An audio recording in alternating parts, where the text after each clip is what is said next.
Tessellations. For this project, you will need an index card, a pencil, scissors, and some tape. First, you will want to get 2 pieces of tape and put them on the edge of your table so that you have them ready to use later. Then you'll take your index card. You're going to make some type of shape from the top of your index card.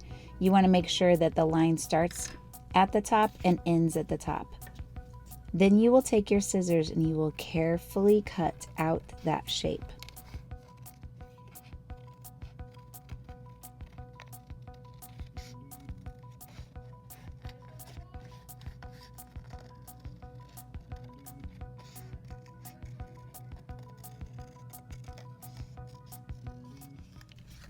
Make sure that the piece that you cut fits exactly into that space.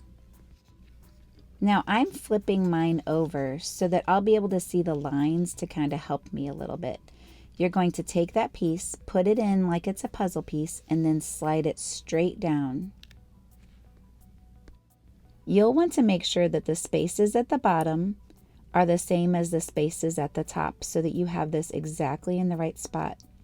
Then you'll take one of those pieces of tape that you have on the edge of your table. You'll make sure that the 2 pieces are side by side and not overlapping, and you'll tape them. Then you can flip it over. Now you will draw some type of shape on the left side of your card.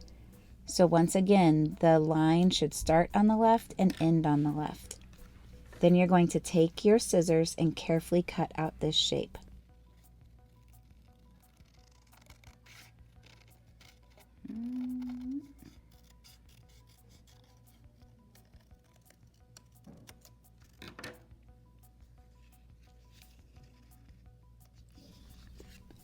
Go ahead and flip over your card so that you can see the lines. This will help you a whole bunch. So you're going to fit it in like a puzzle piece, and then you're going to pick it up and slide it to the left. And this time you can at least match up those lines so that they're exact. Get your piece of tape and tape it together.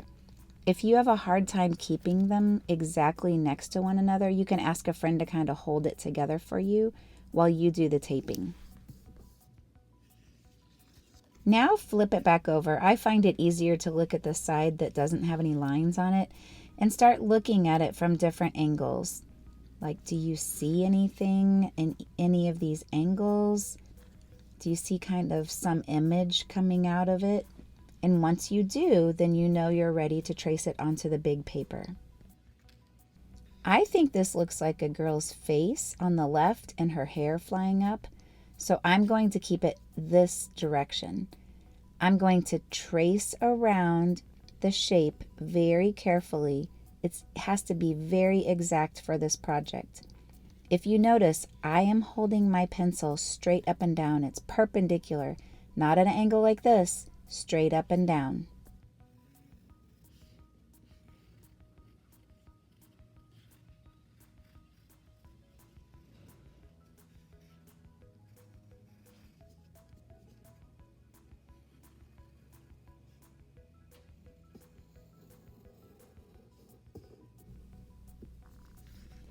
Now I'm going to take my template and I'm going to slide it to the right.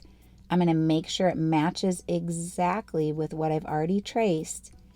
And then I'm going to carefully trace around this one. It might or might not match up at the top exactly. It kind of depends on how you did the very first one. So mine is not exactly touching the very top of the paper like it did the first time, so I must have had it a tiny bit angled, and that's totally fine. Just make sure you're staying exact. Don't do any of those lines on the left because look, they're already there. Slide it to the right, hold it carefully, and then trace around each one all the way across the paper.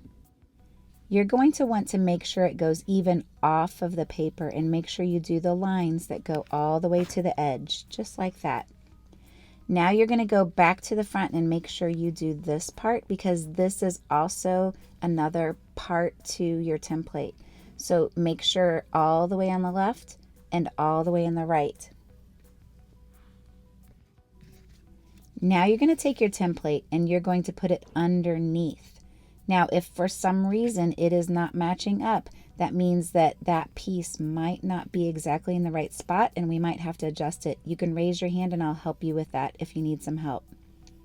You're going to carefully trace around again, and you're making sure that you have a perpendicular pencil to your paper. You don't have to do the top line because it's already there. Once again, you're going to keep doing this all the way across your paper to the right.